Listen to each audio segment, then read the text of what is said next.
एक कपल 1 साल तक वो इकट्ठे भी रहें और उनके दरमियान जो अज़दवाजी रिश्ता है वो बाकायदगी से कायम हो और 1 साल की मुद्दत गुजर जाए और फिर वो प्रेगनेंसी ना हो, इनफर्टाइल या उस ठीक है। लेबल में आ गया। एक सेगमेंट वो है जिसके अंदर मेल रिस्पॉन्सिबल है, ठीक है। एक सेगमेंट है, दूसरा 1/3 आप कह लें कि ठीक है। जिसमें फीमेल के अंदर कोई प्रॉब्लम है। 35 साल की उम्र से पहले पहले हाँ। अगर उसके अंदर कोई जेनर इनफर्टिलिटी के रीजंस हैं उनको एड्रेस किया जाए और उसका हल किया जाए, उसका इलाज किया जाए तो ठीक उसके है। चांसेस ऑफ सक्सेस बहुत ज्यादा होते हैं। अच्छा। जैसे वो 35 से ऊपर जाती है तो मुश्किल तो हो वो जो जाती है। सक्सेस ग्राफ है वो नीचे आना शुरू हो जाता है। ठीक है, जैसे ये जैसे आप बड़ा एक एक एज क्रॉस करते रहोगे हाँ। सक्सेस का रेट कम वो होता कम जाएगा। होता जाएगा। मेल का भी विद एज जैसे वो 35-40 से ऊपर जैसे जाते अच्छा। हैं तो उनके अंदर भी वो एक डिक्लाइन आना शुरू हो जाता है, लेकिन ये मेल में उतना स्पेसिफिक नहीं है जितना कि एक फीमेल फीमेल में होता है, बिल्कुल ठीक है।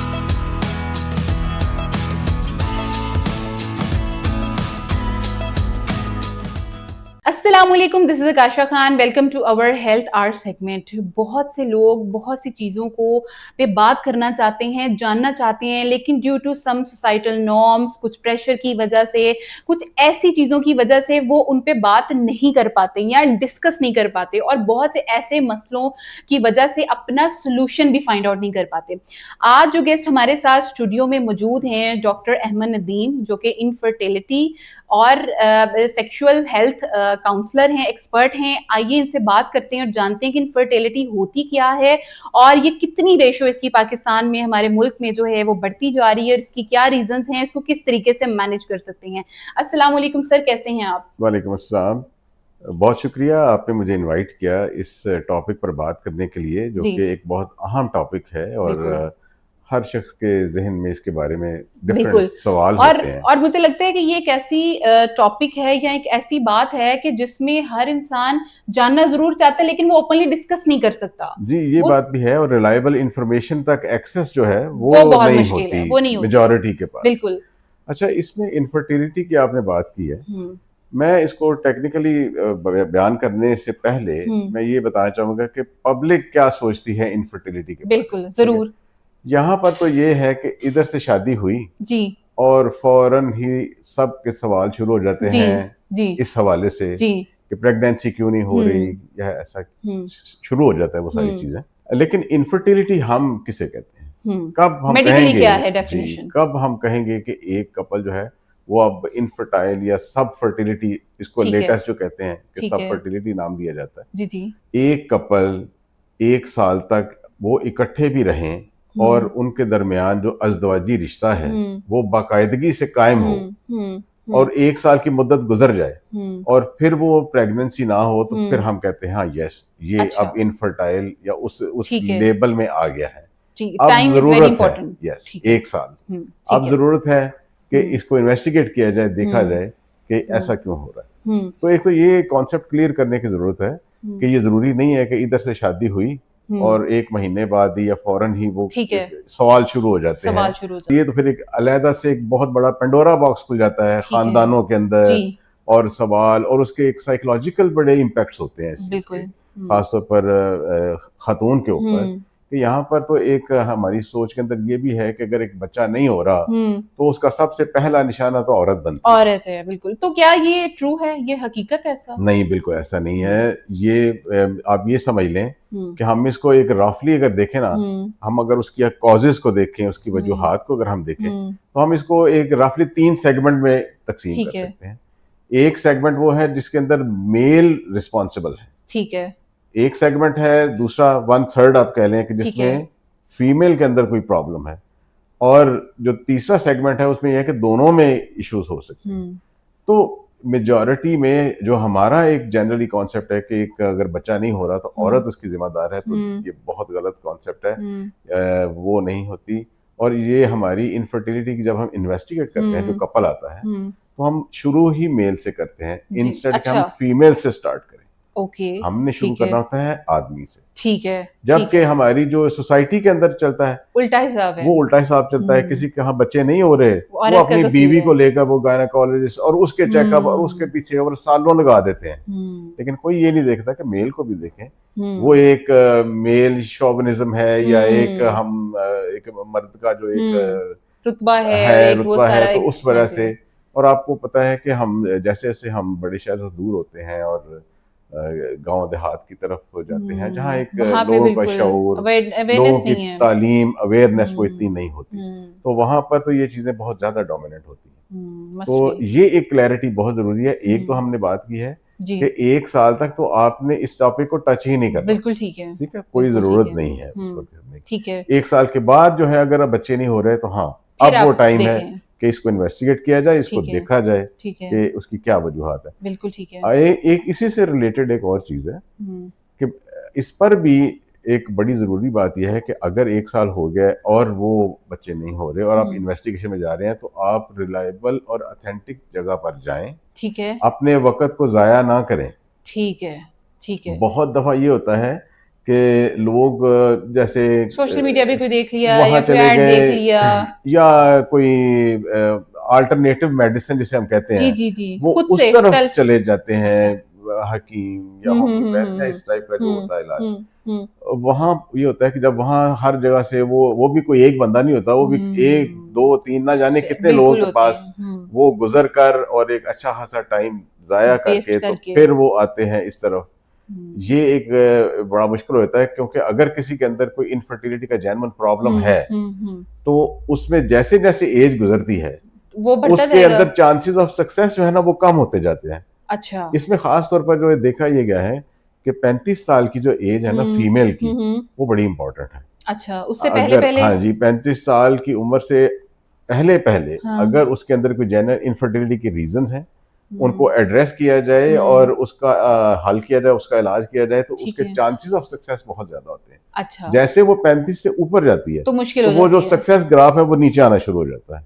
ठीक है, तो जैसे-जैसे ये आप एक बड़ा एक-एक ऐसे एज क्रॉस करते रहोगे, हाँ जी, सक्सेस का रेट कम वो होता कम जाएगा। होता ठीक जाएगा। है, तो इसलिए अगर 1 साल हो गया शादी को और बच्चे नहीं हो रहे, ठीक तो है, आप फौरन उसकी इन्वेस्टिगेशन की तरफ जाएँ। ठीक है। और इसके जो एक्सपर्ट लोग हैं, जो इसको देखते हुँ, हैं, जो इसके बारे हुँ, में काम करते हैं, हुँ, तो रिलायबल जगह पर जाएँ ताकि हुँ। आपका वो कीमती टाइम बच बचे, जाए, ठीक जो है, भी आगे ठीक उसकी है। और मॉडलिटीज़ देनी है मेल की हमें। क्या स्पेसिफिक एज है? मेल का भी विद एज जैसे वो 35-40 से ऊपर जैसे जाते अच्छा, हैं, तो उनके अंदर भी वो एक डिक्लाइन आना शुरू हो जाता है, लेकिन ये मेल में उतना स्पेसिफिक नहीं है जितना कि एक फीमेल के फीमेल अंदर में है। होता है, बिल्कुल ठीक है, ये ठीक है। क्या वजह समझते हैं आप कि क्या कॉज़ है? कोई स्ट्रेस है, कोई मेडिकल रीज़न्स हैं? क्या रीज़न समझते हैं आप इनफर्टिलिटी के? इनफर्टिलिटी की ये एक बहुत ही एक बड़ा टॉपिक है, हुँ, बहुत एक लंबी तवील हुँ, फहरिस्त है इसकी, जिसे हम कहें। हुँ, अगर हम मेल की बात करें, हुँ, तो एक चीज़ जो बड़ी हुँ, मैं समझता हूँ कि उस पर बात करनी चाहिए। हुँ, बच्चों में एक बीमारी होती है, उसे कहते हैं मम्प्स। हुँ। आम ज़बान में इसे कान पेड़े भी कहते हैं। ये यहाँ पर चीख जी, पर जी, स्वेलिंग बड़े हो जाती हाँ, है बिल्कुल, बचपन में, ये बिल्कुल, बहुत बिल्कुल, कॉमन है। कॉमन है। वैसे तो अभी इसकी वैक्सीनेशन दी जाती है, अच्छा। ठीक है? लेकिन मम्प्स अगर किसी को बचपन में हो, हुँ, तो मम्प्स का एक साइड इफ़ेक्ट ये होता है कि वो जो टेस्टिस होते हैं, उस पर अटैक होता है उसका, अच्छा, ठीक है? ठीक है, वो इतना सीवियर अटैक होता है कि वो डिस्ट्रॉय कर देता है ओके, टेस्टिस को। ठीक है। अब उस तरफ किसी का ध्यान नहीं जाता, कोई हिस्ट्री नहीं देखता, ली ना? क्योंकि बचपन है, बहुत हो सकता है 2 हुँ, साल, 4 साल, 5 साल अर्ली एज में उसको मम्प्स हुआ हुँ, और किसी का ध्यान ही उस तरफ नहीं गया। और वैसे भी उस टाइम पर अगर जो टेस्टिकुलर साइज़ होता है, वो वैसे ही छोटा होता है। हुँ, तो और भी किसी का ध्यान नहीं जाता। लेटर ऑन वो जब बच्चे वो एडल्ट लाइफ में चले जाते हैं, तो चूँकि हमारे यहाँ कोई इस तरह का कोई हुँ, एक शर्म हया का मसला आ हुँ, जाता है, या इन चीज़ों के बारे में ना तो वो जो मुतासर बंदा होता है वो हुँ, डिस्कस करता है, ना हुँ, दूसरे इस तरफ सोचते हैं, या अवेयरनेस नहीं है इसके बारे में। हुँ, वो जो मम्प्स का अटैक है ना, वो हुँ, उसके बाय द टाइम वो अपनी एडल्ट लाइफ में जाता है हुँ, और शादी हुई और बच्चे नहीं हो रहे, तो उस तरफ जाते हैं, हुँ, तो पता ये चलता है कि वो तो डिस्ट्रॉय हो चुके हैं। हुँ। इसलिए ये एक ज़रूरी, चाइल्ड हिस्ट्री बड़ी ज़रूरी है। बहुत ज़रूरी है। और अगर किसी बच्चे को मम्प्स हो, तो पेरेंट्स भी हुँ, और डॉक्टर्स भी जो उसको देख रहे होते हैं, वो ज़रूर इस चीज़ को देखें कि आया हुँ, मम्प्स के अटैक के बाद उसको टेस्टिकुलर कोई स्वेलिंग या वहाँ पर कोई पेन या इस तरह ठीक की है। वहाँ की जो मुतासर होने की कोई अलामात तो नहीं आए थे। ठीक है। अगर वो आए तो उसको समझ लें कि एक आप नज़र में रखें ठीक और है। उसको बहुत अर्ली स्टेज पर उसे हम कहते हैं स्पर्म प्रेजर्वेशन। ठीक है। ठीक है, जो उसकी मोडेलिटी ये है कि चूंकि वो एक प्रोग्रेसिव डिजीज है, उसने बाय द टाइम वो एडल्ट और मैरिड लाइफ में जाएगा वो डिस्ट्रॉय हो जाएंगे। तो अर्ली एज में उनके स्पर्म को निकाल कर उनको प्रिजर्व कर लिया जाता है ताकि लेटर ऑन वो अपनी अचीव ठीक कर है। सके, बच्चे होने का ठीक जो है। अमल है उसको ठीक वो ले है। सके। बिल्कुल एक ठीक तो ये है। बड़ा मैसेज है, मतलब this is the one reason. Reason एक ठीक है, रीज़न है। ठीक है। इसके अलावा क्या रीज़न उसके है? अलावा बहुत सारी दीगर वजूहात हैं हुँ। जिसके अंदर एनवायरमेंटल पोल्यूशन जो है उसका बड़ा रोल है। ठीक है। हमारी जो डाइटरी हैबिट्स हैं हुँ। उनके अंदर हमारे जंक फूड बाजार के हुँ। खाने और जो उसके अंदर केमिकल हुँ। प्रेजर्वेटिव्स डालते हैं हुँ, हुँ। उसको करने के लिए, उनका बड़े असरात हैं। स्मोकिंग एक बहुत बड़ी रीज़न है। हुँ। प्रोलॉन्ग्ड आप ये कह लें कि सिटिंग जो है वो इसको मुतासर करती है, क्योंकि जो हमारे जिस्म का नाजुक तरीन सेल है हुँ, हुँ। वो स्पर्म सेल होता है। अच्छा। ये इतना नाजुक होता है कि अगर किसी बंदे को फॉर एग्जांपल अगर उसको 101 102 टेम्परेचर हुआ, हुँ। जैसे कि अक्सर गला खराब हो गया, जुकाम हो हुँ। गया, कुछ ऐसे हो गया, ये किसी को बुखार हो जाए, तो उस एक बुखार के असर से कई हफ्तों तक जो है ना उसकी स्पर्म सेल जो है वो मुतासर रहते हैं उससे। अच्छा। बहुत नाजुक सेल होता है। तो ठीक है। लॉन्ग सिटिंग है और हुँ। एनवायरमेंटल पोल्यूशन है, हुँ। स्मोकिंग है, हुँ, ठीक हुँ। है। इसके अलावा और बहुत से जेनेटिक और क्रोमोसोमल मेडिकल डिसऑर्डर्स रीज़न्स होते हो हैं, सकते हैं। ठीक है। हार्मोनल चेंजेस हैं ठीक कुछ, जैसे है। स्ट्रेस भी काउंट होता है? स्ट्रेस भी उसके अंदर काउंट होता है, ठीक है। मेल हो या फीमेल हो, क्योंकि जब स्ट्रेस आएगी तो हाँ, उनके हाँ। हार्मोनल जो सिस्टम है वो हुँ, उनका हुँ, डिस्टर्ब हुँ। हो जाता है। ठीक है। इस तरह फीमेल्स के अंदर भी जैसे पीसीओएस जी, जी। आपने सुना होगा, जी, जी। वो उसका एक बड़ा ज़्यादा एक राइज है उसके ठीक है। अंदर। अगेन उसके अंदर कुछ रीजंस नोन भी हैं और कुछ अभी तक अननोन भी हैं हुँ, उसके अंदर। हुँ, हुँ। हार्मोनल इम्बैलेंस हुँ, उसके अंदर हुँ, है। हुँ। तो हमारी जो डाइटरी हैबिट्स हैं वो हाँ, नेचुरल नहीं हाँ। रही, हमारा एनवायरमेंटल न जाने कौन कौन से टॉक्सिन्स और हम खा रहे हैं, पी लाखों रहे किस्म हैं, की जो है ना वो चीज़ें हैं जो कि अफेक्ट कर रही होती अफ़ेक्ट हैं। कर रही हैं। और इसके अंदर इसमें भी एक विरासत के अंदर भी चीज़ें चल रही हैं जो ठीक कि अफेक्ट है, करती हैं फीमेल के अंदर। ठीक है। इन्फेक्शंस हैं, हुँ। अगर ट्यूब्स की कोई इन्फेक्शन हो गई ठीक है। उसके अंदर, या ओवरीज के जो डिजीज़ हैं कि उसके अंदर अंडे उसके जो है हुँ। वो रिजर्व कम है उसके ठीक अंदर, है। या ओवरी का कोई हार्मोनल कोई इफेक्ट हुँ, है हुँ। वो उसको चीज़ को कर रहा है ठीक है, डिस्टर्ब, यूट्राइन एबनॉर्मेलिटीज़ हैं, ठीक है। या सर्वाइकल कैनाल जो है हुँ, जिसमें से हुँ, स्पर्म हुँ। ने गुजर के हुँ, जाना हुँ। होता है, तो वो जो है वो एक उनको उसका जो माहौल है अंदरूनी वो हेल्पफुल नहीं होता ठीक कि है। स्पर्म को अंदर जाने दे। लंबी लिस्ट है उसकी, जी, जी।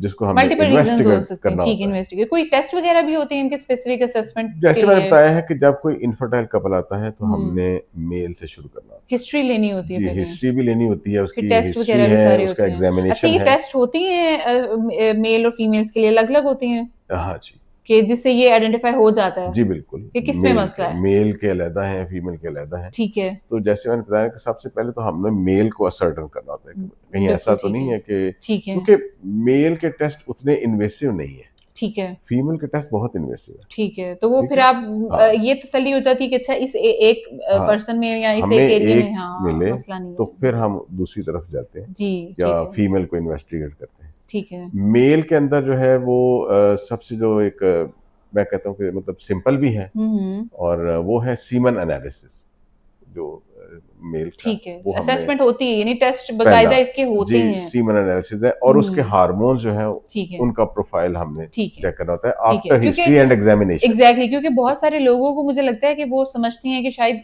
फीमेल्स के ही टेस्ट होने चाहिए और होते ही हैं, लेकिन उनको ये समझ नहीं आ रही होती कि मेल की भी प्रॉपर टेस्टिंग होती है असेसमेंट के लिए। बिल्कुल ठीक होती है? है, तो बिल्कुल होती हाँ, है। ये इसीलिए हाँ, मेरा ये सवाल था कि ताकि लोगों को क्लैरिटी हो जाए कि दोनों के टेस्ट होते हैं और ये प्रॉपर लैब टेस्टिंग होती है। प्रॉपर लैब टेस्ट होती प्रॉपर। है। यहाँ पर एक और चीज़ मैं समझता हूँ कि for public awareness and hmm, hmm. Benefit, hmm, hmm. वो ये है कि मेरे पास अक्सर पेशेंट जो आते हैं दूसरे शहरों से भी, हुँ, हुँ। अच्छा सीमन एनालिसिस की रिपोर्ट करवा तो लेते हैं, लेकिन सीमन एनालिसिस एक ऐसा टेस्ट है हम्म कि ये इसके बड़ी महारत होनी चाहिए करने वाले को। तो ठीक है। ये हर जगह से नहीं होना चाहिए। बेहतर ये है कि अपने डॉक्टर की अच्छा, एडवाइस से आप वो ठीक करवाएं है, ठीक है। कि कौन सी लैब है जो इसके अंदर जिसकी रिपोर्ट ठीक है, रिलायबल है। ठीक है, ठीक है। और इस तरह से, ताकि ये इस पर बड़ा डिपेंड करता है। ठीक है। WHO के जो लेटेस्ट पैरामीटर्स हैं उनके हम्म मुताबिक सीमन एनालिसिस होना चाहिए। मेरे पास ठीक अक्सर है, पेशेंट आते हैं, वो उसके मुताबिक नहीं होते ठीक है, उनके टेस्ट, ठीक या है, उनकी महारत का वो लेवल नहीं होता। ठीक है। जैसे उनमें से एक बड़ी गलती होती है हम्म कि जो इमेच्योर स्पर्म्स होते हैं ना, हम्म वो भी बाज का जो ऐसी लैब हम्म जो इसमें जिनकी महारत नहीं होती, वो उसको पस सेल्स के तौर पर डिक्लेयर कर हाँ, देते बिल्कुल हैं। बिल्कुल तो सही वो कह एक रहे हैं। इन्फेक्शन के तौर पर ही वो ट्रीटमेंट चल रहा होता है, हालांकि हम्म वो इन्फेक्शन नहीं होती। इस हम्म तरह हार्मोन्स हैं उनके। तो ये बड़ा तो जरूरी है कि आपने सही जगह पे सही जगह से एक करवाने हैं, बिल्कुल। ऐसी लैब से करवाएं जो ठीक इसमें है, अपनी महारत रखते हों, और सीमन ठीक है, एनालिसिस में खास तौर पर। ठीक है, बिल्कुल ठीक है। इसी तरह हार्मोन्स हैं, तो वो भी बड़े सेंसिटिव टेस्ट बिल्कुल होते ठीक हैं। है। उसके लिए जितनी अच्छी लैब इक्विपमेंट होगा, जितनी हम्म किट्स होंगी अच्छी, जी, तो उतना वो कह लें कि वो रिपोर्ट ज़्यादा अच्छी होगी, बिल्कुल और ठीक जितनी है। अच्छी रिपोर्ट और रिलायबल होगी, वो डॉक्टर के लिए वो हेल्पफुल उतना होगी ज्यादा वो फाइंड आउट अपना, करने में हाँ जी, मसला उसकी उसमें कॉज को देखने के लिए हम्म और उसके फ्यूचर ट्रीटमेंट को प्लान बिल्कुल ठीक करने है। अच्छा, फ्यूचर ट्रीटमेंट की अगर बात करें तो क्या ये क्यूरेबल है, क्या ये ट्रीटेबल है?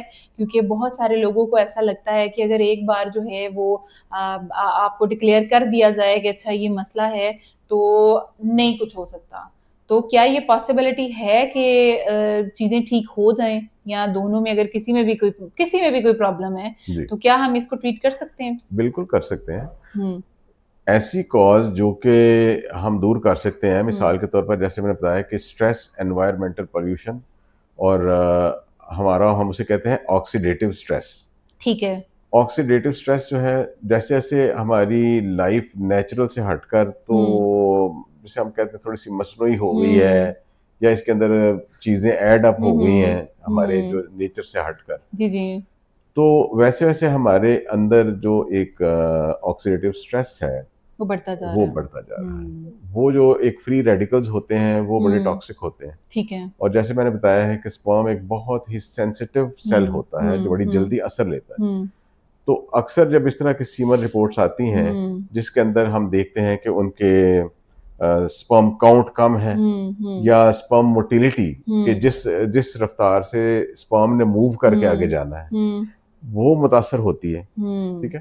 तो उसके अंदर ज्यादातर जो रीजंस हैं वो यही हम्म ऑक्सीडेटिव स्ट्रेस जो होता स्ट्रेस है होता है, वो ठीक उसके है। अंदर तो होती है। तो स्ट्रेस को उसके अंदर कंट्रोल हम फिर वो स्पेसिफिक मेडिसिन देते हैं, हम्म लाइफस्टाइल चेंजेस हैं, अच्छा, ठीक अ, है, वो हम उनको एडवाइस करते ठीक हैं। है। तो डाइट उसके वगैरह अच्छे असरात होते हैं। जैसे ठीक है। इन्फेक्शन भी एक बड़ी कॉमन एक है, हम्म वन ऑफ द रीजन हम्म इसकी। तो इन्फेक्शन को प्रॉपरली ट्रीट किया जाता है। ठीक है। फीमेल्स के अंदर भी सेम है कि अगर कोई उसके ओवरीज का कोई हार्मोन्स का कोई इशू है तो हम उसको एड्रेस करते हैं, ठीक कोई है, ट्यूब्स का इशू है तो उसको देखा जाता है। ठीक है, तो उससे पहले तो उसकी इन्वेस्टिगेशन की जाती है ठीक है। ये देखने के लिए। हम्म अब फीमेल है तो फीमेल के अंदर हमने देखना है कि इसकी ओवरीज जो है हम्म वो नॉर्मल है, फंक्शनिंग है। ठीक है, इसके जो ट्यूब्स हैं वो उनकी पेटेंसी ठीक है, कोई ठीक है। इन्फेक्शन नहीं, वो ब्लॉक तो नहीं है। बिल्कुल ठीक है, यूट्रस है तो उसके अंदर कोई ऐसा एनॉमली तो नहीं है। ठीक है। ये सारी चीज तो जैसे कॉज होगी वैसे ही हम उसके उसके मुताबिक मुताबिक उसका इलाज होगा। बिल्कुल ठीक है। और एक अच्छी मैं कहूँगा परसेंटेज है जो कि ट्रीटेबल है, जिनको हाँ, ट्रीटमेंट से ठीक है। ये इशू उनका हल हो सकता है। हो सकता है, बिल्कुल ठीक है। आखिरी सवाल आपसे पूछूंगी। पाकिस्तान में हेल्थ केयर सेंटर्स के हवाले से क्या समझते हैं कि क्या सर्विसेज होनी चाहिए, वो क्या काम कर रहे हैं? क्योंकि अब तो मुझे लगता है कि सोशल अवेयरनेस बहुत सारी आ गई है, सोशल जी मीडिया ने बहुत ज़्यादा जो है वो इस पे अपना रोल सरअंजाम दिया, और फिर अलाइड साइंसेस भी बहुत ज़्यादा जो है वो मेडिकल साइंसेस के साथ-साथ एक है, जैसे हमने ज़िक्र किया, स्ट्रेस है, डाइट है, ये सारे जो प्रोफेशनल्स हैं वो भी साथ-साथ ही हैं। सो क्या कहना चाहेंगे अवाम के लिए, क्या मैसेज है आपके लिए कि क्या और इकदाम होने चाहिए, या क्या चीजें जो अच्छी हैं, जो जिस तरह से भी जो भी मैसेज आप देना चाहें, प्लीज हमारी ऑडियंस को दीजिएगा। जी जरूर। देखें, हेल्थ फैसिलिटी, एक स्टैंडर्डाइज हेल्थ फैसिलिटी होना हम्म बहुत ज़रूरी है। हम्म और जैसे मैंने आपको एग्जांपल दी है कि एक बहुत अर्ली चाइल्डहुड में ही एक बच्चे को मम्प्स की बीमारी हम्म हुई और उसने उसके टेस्टिकुलर जो है फेलियर की तरफ उसको कर दिया हम्म इन लेटर लाइफ। हम्म तो इस तरह एक अच्छी हेल्थ केयर सर्विसेज, हम्म और उनको जिसे हम कहेंगे कि उनको एक हेल्दी लाइफस्टाइल की तरफ जो उनको गाइड कर सके, ऐसी फैसिलिटीज होनी चाहिए कि उनका लाइफस्टाइल जो है उसको मॉडिफाई किया जाए और उसके अंदर जो ऐसी चीजें हैं मनफी जिनके असरात हैं उन चीजों को दूर करने के लिए और एक अच्छी हेल्थ अवेयरनेस देने के लिए इकदामात होने चाहिए। और इसी तरह हेल्थ सेंटर्स के अंदर जैसे न्यूट्रिशनल एडवाइस है उसकी मैं समझता हूँ कि बहुत ज़रूरत है। जैसे आजकल जंक फूड जो है बहुत आम हो गई है और वो एक बहुत बड़ी रीज़न है इस इनफर्टिलिटी की। बिल्कुल ठीक है। तो फूड के हवाले से हमें ज़रूरत है अवेयरनेस देने की पब्लिक को। और इस तरह फिजिकल एक्टिविटीज़ हैं, रेगुलर एक्सरसाइज है, स्मोकिंग को अवॉइड करना, अपने वेट को कंट्रोल करना। और अगर इस तरह का इशू आ जाए तो उसको अर्ली उसको डायग्नोज करना और उसको इन्वेस्टिगेट करना और उसको ट्रीट करना, ये एक मैं समझता हूँ जरूरी चीज है। और इसके साथ साथ एक state of the art lab जो है वो बड़ी इंपॉर्टेंट है फॉर इन्वेस्टिगेशन एंड ट्रीटमेंट, क्योंकि अगर अच्छी लैब वर्क होगा, अच्छा होगा, तो हम ट्रीटमेंट की तरफ प्रॉपर तरीके से जा सकेंगे। बिल्कुल ठीक तो है। एक अफेक्टिव लैब जो है वो उसकी फैसिलिटी होनी चाहिए। बिल्कुल ठीक है। बहुत शुक्रिया आपके इतने कीमती वक्त का, क्योंकि हमें सेशन को वाइंड अप करना है और हम चाहेंगे कि अब इजाज़त अपनी ऑडियंस से, लेकिन it was very well explained session. I think so कि लोगों के लिए भी बहुत ज़्यादा बेनिफिट होगा जो लोग इस पे जानना चाहेंगे, बात करना चाहते हैं, सुनना चाहते हैं। मैं उम्मीद करती हूँ कि आप लोगों के लिए भी आज का सेशन बहुत ज़्यादा इंफॉर्मेटिव होगा। बहुत से लोग जानना चाहते हैं, बात करना चाहते हैं, लेकिन due to some reason, social, society, pressure, इन तमाम मामला की वजह से ओपनली डिस्कस नहीं कर सकते, बात नहीं कर सकते। तो एटलीस्ट ये सेशन से, ये एपिसोड से आपको ये अंदाजा जरूर हो जाएगा कि आपकी डायरेक्शन क्या है और आपको किस तरीके से अपनी इस मसले को जो है वो हल करना चाहिए। इसी के साथ इजाजत चाहूंगी, नए सेशन में नए मेहमान के साथ दोबारा हाजिर होंगी। तब तक के लिए अपना बहुत सा ख्याल रखिएगा। अल्लाह हाफिज।